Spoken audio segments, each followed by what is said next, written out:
Et bien voilà, après un démarrage de semaine hésitant, c'est une séance de repli plus nette à laquelle on a assisté aujourd'hui et le CAC 40 finit la journée en baisse, moins 0,65% vers les 5436 points. C'est notamment le FMI qui a gâché l'ambiance en abaissant une nouvelle fois ses prévisions de croissance mondiale pour 2019. On est ainsi passé de 3,5 à 3,3%. C'est pas mal, mais c'est quand même le taux le plus faible depuis la crise financière. Ça recule aussi aux États-Unis avec un Dow Jones à moins 0,61% à 17h40 pour un Nasdaq qui cède 0,26%. On va donc commencer par les baisses sur le marché français, sur le SBF 120C Worldline qui est lanterne rouge devant Atos, quatrième séance de repli pour la SS2I. On retrouve également un Trigano et Casino. S'il gagnait de l'altitude hier, eh bien c'est le trou d'air aujourd'hui pour Airbus, moins 1,7%. En cause, eh bien l'administration américaine qui menace de taxer certains produits européens en représailles aux subventions accordées par l'UE aux gérants de l'aéronautique qui pénaliseraient les États-Unis, disent-ils, à hauteur de 11 milliards de dollars.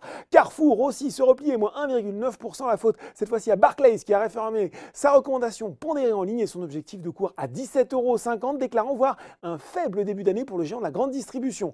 Dans le rouge aussi, Nanobiotics, moins 13%.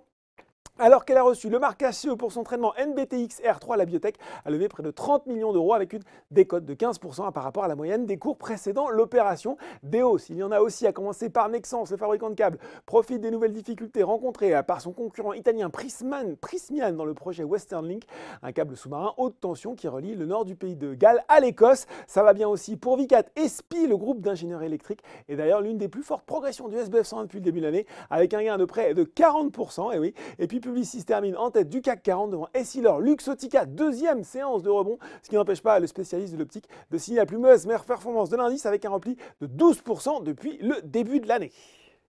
Voilà, c'est tout pour ce soir, mais n'oubliez pas, tout le reste de l'actu éco et finance est sur Boursorama.